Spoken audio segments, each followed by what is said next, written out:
हमने देखा था कि ट्रैकिया दो पार्ट में डिवाइड हुई। जैसे कि दो पार्ट में ये थोरैकिक वर्टिब्रा नंबर 5 पे आपकी डिवाइड हुई, इसको हमने क्या कह दिया, primary bronchi. Primary bronchi divide होती है secondary bronchi, secondary bronchi tertiary bronchi and terminal bronchial में डिवाइड होती है। लास्ट का जो स्ट्रक्चर बनता है वो क्या बनता है, alveoli.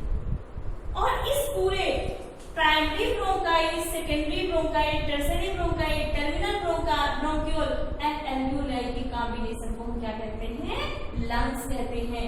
We have two lungs, right lungs and left lungs. ये जो लंग होता है ये केवल सिंगल मेम्ब्रेन से नहीं होता है, ये डबल मेम्ब्रेन स्ट्रक्चर से घिरा हुआ होता है। इसके ऊपर कितने स्ट्रक्चर मेम्ब्रेन होती है, लंग्स के ऊपर डबल मेम्ब्रेन। अब हम क्या देखते हैं,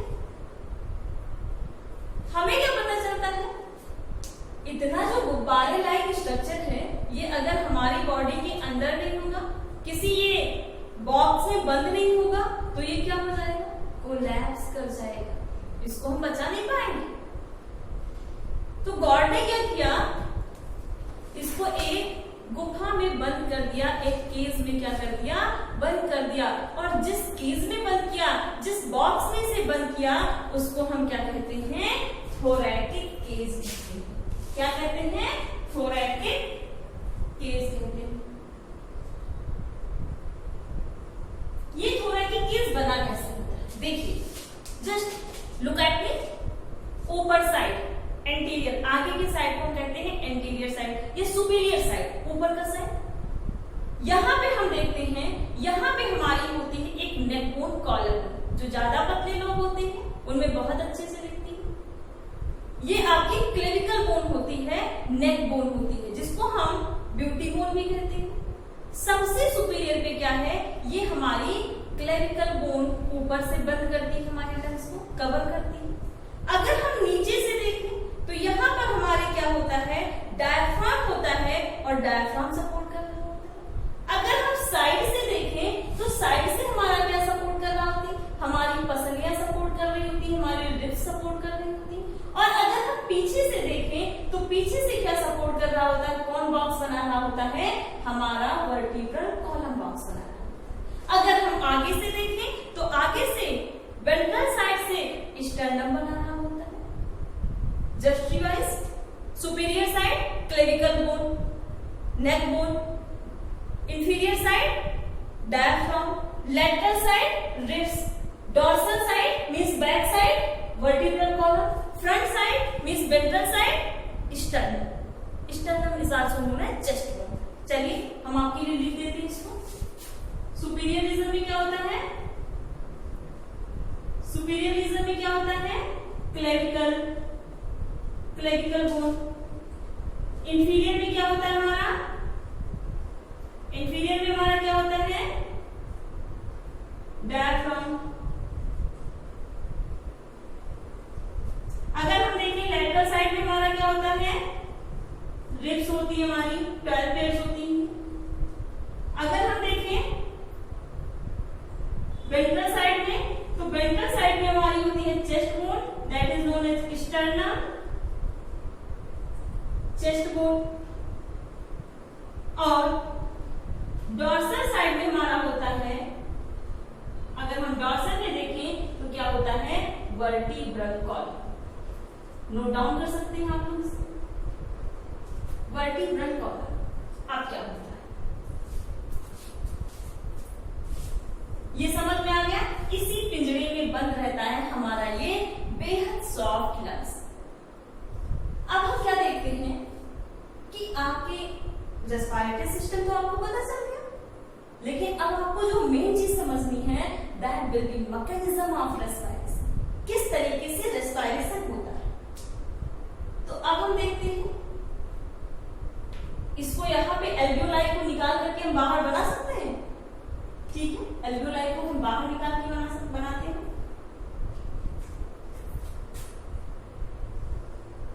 ये हमारी एल्वियोलाई मींस ये हम लंग्स को कंप्राइज करते हैं। यहाँ पे ही हमारा क्या है, हार्ट है। लंग्स के किसी पास में आपका हार्ट होता है। हार्ट में कितने चैम्बर होते हैं ह्यूमन हार्ट में, 4 चैम्बर।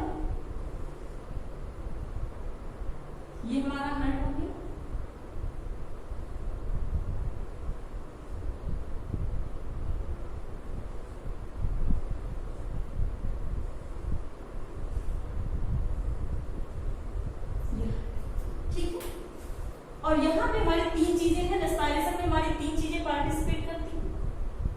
यहाँ पे हमारे क्या है, टिश्यूज, टिश्यूज से ही तो सेल में जाएंगे, हर बॉडी पार्ट्स में जाएगा ऑक्सीजन। तो अब यहाँ पे हम देखते हैं प्रोसेस क्या होती है। यहाँ पे प्रोसेस हमारी ये होती है, ये एल्वियोलाई। हम जानते हैं कि हमारे टिश्यूज से कार्बन डाइऑक्साइड को लेकर के कौन चलता है। आपने कल देखा था बेटा, कल के लेक्चर में देखा था कि रेस्पिरेशन में जब ग्लूकोज का ऑक्सीडेशन हो रहा है सेल के अंदर, तो रिलीज कौन सी गैस होती है, carbon dioxide. And it is necessary to release carbon dioxide in the atmosphere. Body में रहेगा तो एसिड बन जाएगा, फिर उस एसिड को बैलेंस करने के लिए कोई बेस नहीं मिलता जल्दी। तो क्या हम देखते हैं कि यहां से जो कार्बन डाइऑक्साइड रिलीज होता है, उसको जो हमारी वेन्स होती है, नसें होती हैं, देखिए आपकी नसें हमेशा नीली दिखती हैं due to concentration of carbon dioxide. ये क्या करती हैं, हमारी वेन्स जो होती हैं, हमारे इस कार्बन डाइऑक्साइड कंसंट्रेशन वाले ब्लड को क्या करती है, कहां पे ले जाती है, हमारे हार्ट के इधर का पोर्शन राइट, इधर का पोर्शन लेफ्ट, हमारे हार्ट के राइट आर्टिकल में लेकर जाती है। इसको हम कहते हैं आर्टिकल, राइट आर्टिकल में ले जाती है। ये हमारा राइट वेंट्रिकल, ये हमारा लेफ्ट आर्टिकल, ये हमारा लेफ्ट वेंट्रिकल। आगे आपके इसमें हम डिस्कस करेंगे क्या होती है सारी चीजें, बस अभी के लिए इतना समझिए। टिश्यूज में जब ग्लूकोज का ऑक्सीडेशन हुआ, कार्बन डाइऑक्साइड रिलीज हुआ, तो उसे हमारे हार्ट तक लेकर के कौन जाता है, हमारी वेन्स लेकर जाती है। वेन्स ले जाकर के कहां पे डालती है, हमारे उस इम्प्योर ब्लड को जिसमें कार्बन डाइऑक्साइड का कंसंट्रेशन ज्यादा है, वो हमारे लिए इम्प्योर ही है। उस इम्प्योर ब्लड को लेकर के जाती है कहां पे, राइट ऑरिकल। राइट ऑरिकल से वो हमारा इम्प्योर ब्लड कहां जाता है, राइट वेंट्रिकल से, और राइट वेंट्रिकल से हमारा ब्लड वो पंप होकर के कहा जाता है हमारे लंग्स के पास में। अब लंग्स यहाँ पे हमने एल्वियोलाई को ही केवल डिस्कस किया था, ये हमारे लंग्स के पास में। जैसे ही लंग्स के पास में जाता है, लंग्स क्या कर देता है, हमारे ब्लड को प्यूरिफाई कर देता है, मीन्स हमारे ब्लड में क्या दे देता है, ऑक्सीजन दे देता है। वो हमारा प्योर ब्लड हो जाता है और वो आपके कहां पे आता है, गिरता है, left article. Left article, left article से वो ब्लड आता है हमारे किसमें, आपके लेफ्ट वेंट्रिकल में, और लेफ्ट वेंट्रिकल से वो हमारा ब्लड पंप होकर के कहां आता है, यहां से, इसको यहां से दिखाते हैं, लेफ्ट वेंट्रिकल से वो ब्लड हमारा पंप होकर के कहां आता है, हमारे टिश्यूज।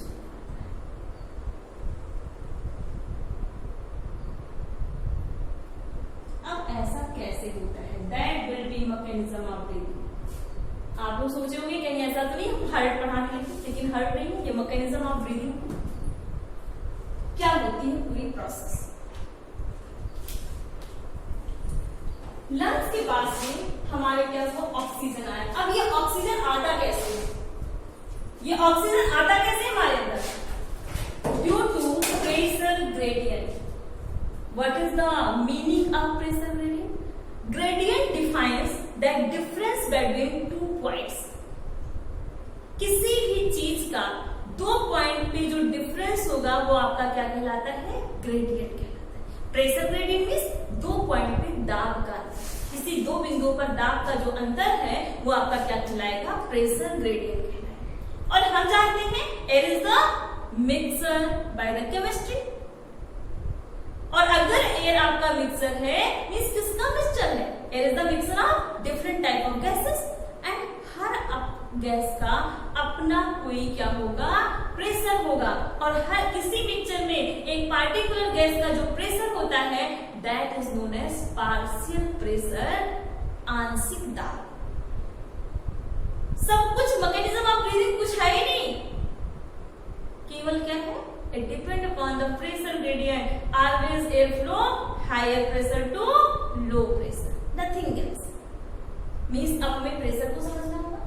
बाहर एटमॉस्फेयर में, अगर हम एटमॉस्फेयर में देखें तो ऑक्सीजन का जो पार्शियल प्रेशर है वो कितना होता है? पार्शियल प्रेशर ऑफ ऑक्सीजन हम ऐसे लिखा है PO2. रेड से इसको दिखाते हैं. पार्शियल प्रेशर ऑफ जो ऑक्सीजन है वो कितना है? 159. और हमारे एल्वियोलाई जो लंग्स का पार्शियल प्रेशर ऑफ ऑक्सीजन है ये कितना है? 104 है. बाहर कितना है?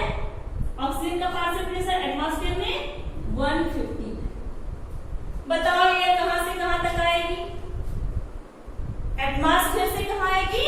एल्वियोलाई के पास में. नेचर का रूल है, everything flows from higher concentration to lower concentration. ठीक है, क्या है? ज्यादा प्रेशर था, ज्यादा प्रेशर से किधर आएगा? कम प्रेशर. तो एटमॉस्फेयर में जो हमारे ऑक्सीजन का पार्शियल प्रेशर था 159, इसकी वजह से आपके एल्वियोलाई में जो ऑक्सीजन का पार्शियल प्रेशर है ये कितना है? 104 है. इसकी वजह से क्या होगा? ऑक्सीजन का हमारे नाक से इतना प्रेशर का डिफरेंस होने की वजह से ये हमारे क्या होगा? कहां पे पहुंच जाएगा? एल्वियोलाई मींस लंग्स के अंदर पहुंच जाएगा. और जब लंग्स के अंदर पहुंचेगा, अब आप कहोगे तो फिर हम एक्सपायरेशन कैसे करते हैं? एक्सपायरेशन कैसे करते हैं? लंग्स के अंदर अगर इतना प्रेशर का डिफरेंस, तो ये प्रेशर का डिफरेंस आता कहां से है? ये क्वेश्चन आपका क्रिएट हुआ. हम देख लेते हैं क्या होता है. जब पार्शियल प्रेशर का ये डिफरेंस आता है उस टाइम में क्या होता है? कहां से इतना ज्यादा डिफरेंस क्रिएट हो जाता है? हमारे रिस्ट पे होती है आपकी मसल्स. एक आपकी एक्सटर्नल इंटरकोस्टल मसल्स होती है जो रिस्ट पे आपकी होती है, और एक इंटरनल होती है. ये हायर क्लासेस की बात है, लेकिन अभी सब थोड़ा सा आउटलाइन लेते हैं आपकी क्यूरियोसिटी को खत्म करने के लिए. वो क्या करती है? एक्सटर्नल इंटरकोस्टल मसल्स क्या करती हैं? कॉन्ट्रैक्ट होती हैं. जैसे वो कॉन्ट्रैक्ट होती, कॉन्ट्रैक्ट मतलब सिकुड़ना, जैसे वो सिकुड़ती हैं, हमारी जो थोरैकिक केज का एक स्टर्नम है जिसको हम चेस्ट बोन कहते हैं, ये ऊपर की ओर उठ जाता है. जैसे ही ऊपर की ओर उठता है हमारा डायफ्राम कॉन्ट्रैक्ट हो जाता है. यहां से डायफ्राम क्या हुआ? डायफ्राम लंग्स के पास में इस शेप में होता है, डोम शेप में. लेकिन जैसे कि इसमें क्या हुआ? जैसे ही ऐसे कुछ होता है, लेकिन जैसे ही ये कॉन्ट्रैक्ट हुआ एकदम फ्लैट हो गया, सीधा हो गया. इतना आपका वैल्यूम बढ़ा. मींस एक्सटर्नल इंटरकोस्टल मसल्स आपके क्या हुए? कॉन्ट्रैक्ट हुई, स्टर्नम आगे की ओर गया. अगर हमने देखा डायफ्राम हमारा क्या हुआ? कॉन्ट्रैक्ट किया, सीधा हो गया. जैसे ही सीधा हुआ क्या हुआ? हमारे लंग्स के अंदर वैल्यूम बढ़ गया. और जब वैल्यूम बढ़ेगा, आयतन बढ़ेगा, तो क्या होगा? दाब हमेशा घट जाएगा, प्रेशर घट जाएगा. इसकी वजह से इतना डिफरेंस क्रिएट हुआ. एटमॉस्फेयर में इससे 159 था, एल्वियोलाई में 104 था ऑक्सीजन का पार्शियल प्रेशर. इसलिए एटमॉस्फेयर से गैस कहां पे आ गई? ऑक्सीजन कहां पे आ गई? एल्वियोलाई के अंदर आ गई, मींस लंग्स के अंदर. अब लंग्स में क्या होता है? एल्वियोलाई के पास होती है ब्लड कैपिलरीज. यहां पे हम देखते हैं जो हमारे इम्प्योर ब्लड है उसको, जिसको हमने क्या था? वेन कहा. इसको हमने क्या कहा? वेन कहा. ये हमारी सिस्टमिक वेन होगी. और यहां पे आप एक चीज याद रखिएगा बेटा, इसको हम बोलेंगे पल्मोनरी आर्टरी. क्यों बोलेंगे? अब बताते हैं. देखिए, हम वेन हर उस स्ट्रक्चर को कहते हैं जो हार्ट तक ब्लड लेके आती है, और आर्टरी हर उस स्ट्रक्चर को कहते हैं जो आपके क्या करती है? ब्लड को लेकर के हमारे बॉडी आर्टरी के पास आती है. इसको हम आर्टरी क्यों कहते हैं? अगर हम कहते हैं कि इंटरनल ब्लड जो कंटेन करता है वो वेन है, तो फिर ये क्या है? इसको हम आर्टरी क्यों कहते हैं? तो एक सिंपल सी डिफिनेशन जानेगा. जो हार्ट तक ब्लड को लेके आए दैट इज वेन, जो हार्ट से ब्लड को लेके जाए वो आर्टरी. ठीक है. तो पल्मोनरी आर्टरी में अलग बात है कि आपका इंटरनल ब्लड हो रहा है. यहाँ पे ऑक्सीजन का जो पार्शियल प्रेशर है, ऑक्सीजन का पार्शियल प्रेशर बहुत कम है, ये आपका है 40. अब आप बताइए ऑक्सीजन कहां से कहां तक आएगा? आप बताइए ऑक्सीजन कहां से कहां तक आएगा? आपकी एटमॉस्फेयर 159, एल्वियोलाई 104,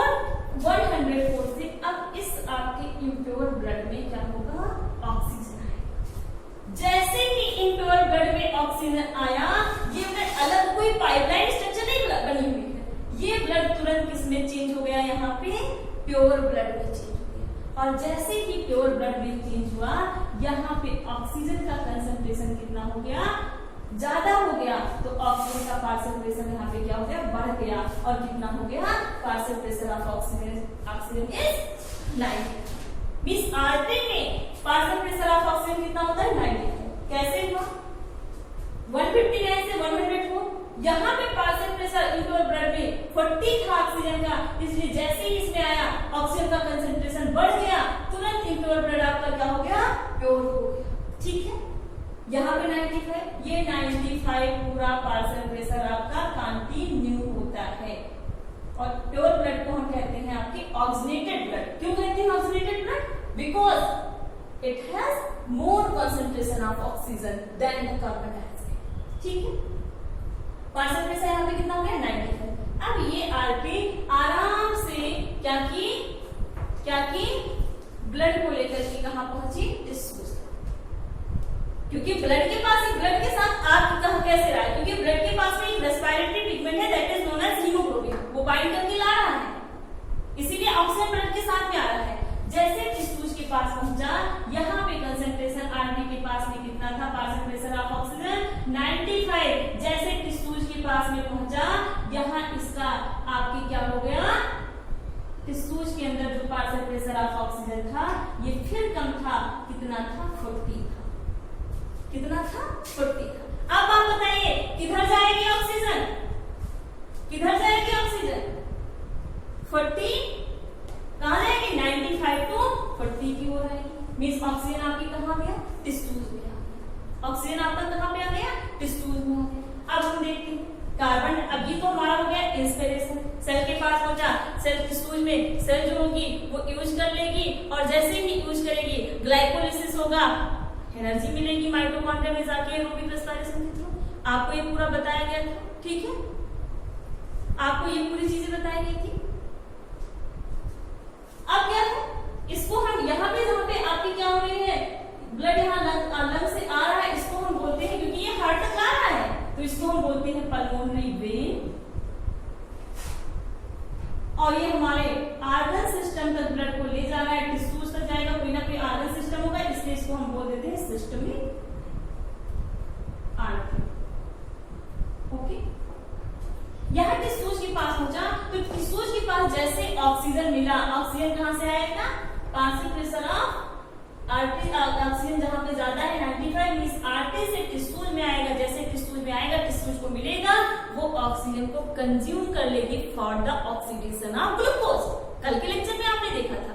और जैसे ग्लूकोज को कंज्यूम करना शुरू करेगी, रिलीज क्या होगा बेटा, कार्बन डाइऑक्साइड। मींस अब टिश्यूज में क्या होगा, कार्बन डाइऑक्साइड की जो मात्रा होगी वो क्या हो जाएगी, बढ़ जाएगी। टिश्यूज में जो कार्बन डाइऑक्साइड की मात्रा होगी वो क्या होगी, बढ़ जाएगी। और वो कितनी होगी आपकी, 40। कितनी होगी, 40। Partial pressure of carbon dioxide in tissues कितना है आपका, 45। ठीक है, अब 45 है। अगर हम देखें क्या है, पार्शियल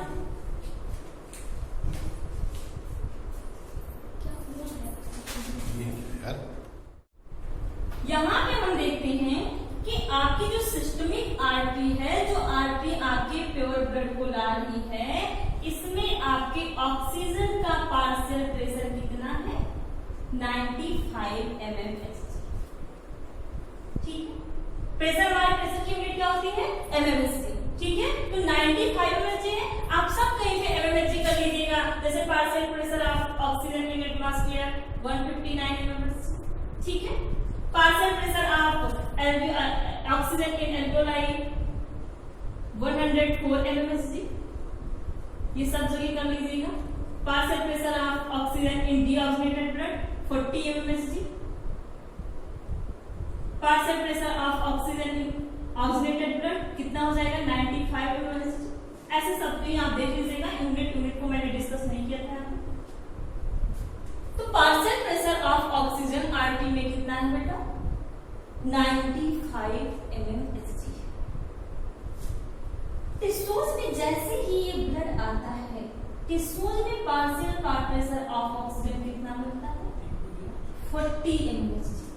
इसलिए आर्टरी से जो आपका ब्लड होगा ये कहाँ आ जाएगा? टिश्यूज में। जैसे ही टिश्यूज में ब्लड आएगा, जैसे ही टिश्यूज में ब्लड आएगा, क्या होगा? ऑक्सीजन अपने साथ बाइंड करके लाएगा, ब्लड के साथ में हीमोग्लोबिन आएगा, जो कहाँ प्रेजेंट होता है? हमारे रेड ब्लड सेल्स में प्रेजेंट होता है।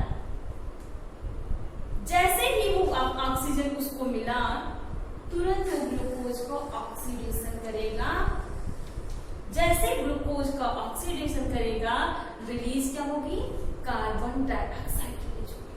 और कार्बन डाइऑक्साइड जैसे रिलीज होगी यहाँ पे हमारे टिश्यूज के अंदर, जैसे ही कार्बन डाइऑक्साइड रिलीज होगी, यहाँ पे कार्बन डाइऑक्साइड का जो टिश्यूज में कार्बन डाइऑक्साइड का जो पार्शियल प्रेशर होगा वो कितना हो जाएगा? 40 mmHg। कितना हो जाएगा? टिश्यूज में 40 mmHg। अब हम क्या देखते हैं?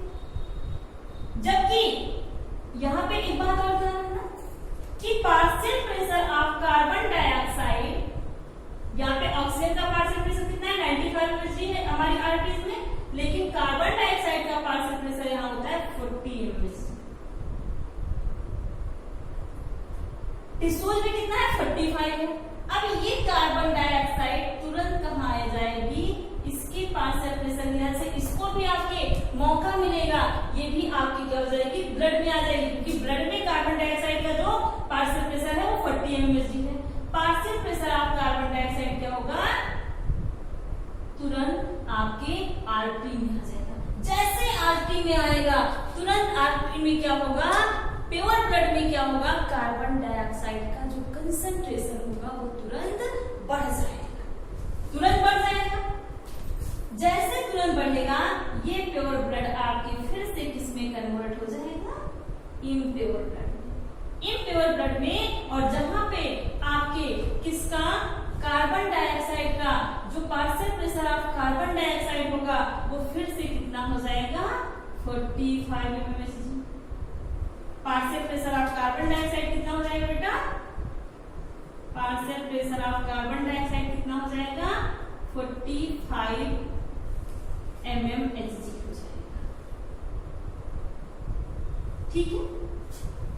और यहाँ पे आपके partial pressure of carbon dioxide ये 45 mmHg से होते हुए आपके इम्प्योर ब्लड में होते हुए एल्वेओलाई के पास है। जैसे एल्वेओलाई के पास जाएगा, यहाँ पे partial pressure of carbon dioxide again आपको मिलेगा 40 mmHg, और जैसे 40 mmHg मिलेगा मींस यहाँ पे पार्शियल प्रेशर आपके जो इम्प्योर ब्लड है इसमें ज्यादा है, 45 है, और एल्वेओलाई के अंदर 40 है। ये आपका कार्बन डाइऑक्साइड क्या होगी? आपके एल्वेओलाई में जाएगी। एल्वेओलाई में जैसे जाएगी, partial pressure of carbon dioxide atmosphere में बहुत कम होता है, 0.3 mmHg होता है, इसलिए कार्बन डाइऑक्साइड तुरंत क्या होगी? एटमॉस्फेयर में बाहर आ जाएगी।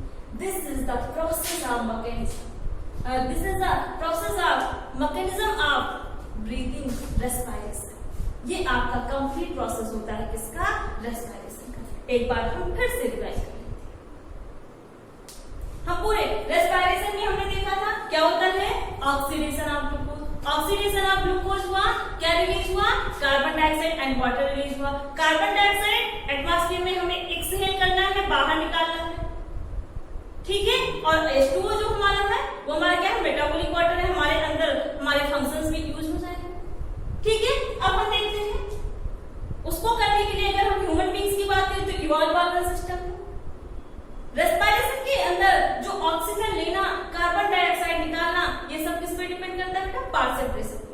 अगर हम देखें तो हमारे नेजल कैविटी से होता हुआ आपका जो ऑक्सीजन है वो हमारे ट्रैकिया में, ट्रैकिया से होता हुआ हमारे नर्व्स के एल्वेओलाई तक पहुंचता है। क्यों पहुंचता है? Due to partial pressure. Alveoli के पास जब जाता है तो ये ऑक्सीजन हमारे ब्लड के रेस्पिरेटरी पिगमेंट जो रेड आरबीसी में पाया जाता है हीमोग्लोबिन के साथ बाइंड होकर के हमारे टिश्यूज तक पहुंचता है और टिश्यूज से जो हमारा कार्बन डाइऑक्साइड ग्लूकोज के ऑक्सीडेशन से निकलता है उसको लेकर के फिर कहा जाता है हमारे लंग्स के पास जाता है और लंग्स हमारा क्या कर देता है, उसको बाहर एटमॉस्फेयर में रिलीज कर देता है। इस सब के पंपिंग के लिए हमारा कौन सा ऑर्गन काम करता है, हार्ट काम करता है। हम देखते हैं बाहर एटमॉस्फेयर में पार्शियल प्रेशर ऑफ ऑक्सीजन कितना है, 159 mmHg है। एल्वियोलाई के अंदर पार्शियल प्रेशर एक देखेंगे, सबसे पहले किस रिलेशन देखते हैं, पार्शियल प्रेशर ऑफ ऑक्सीजन कितना है, 159 mmHg, 159 mmHg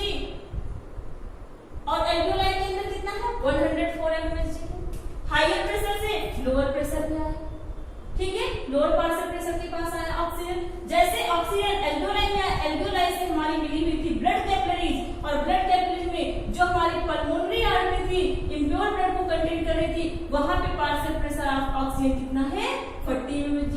यहाँ पे 104, यहाँ पे 40, there is much more difference of pressure, इसलिए आपका ऑक्सीजन क्या होगा, एल्वियोलाई से डीऑक्सीनेटेड ब्लड में आ जाएगा। जो इम्प्योर ब्लड होता है इसको हम क्या कहते हैं, डीऑक्सीनेटेड ब्लड कहते हैं, क्योंकि इसमें आपके ऑक्सीजन बहुत कम होता है, ठीक है, इसलिए इसको हम डीऑक्सीनेटेड ब्लड कहते हैं। और डीऑक्सीनेटेड ब्लड में पार्शियल प्रेशर ऑफ ऑक्सीजन हमें कितना दिख रहा है बेटा, 40 mmHg दिख रहा है।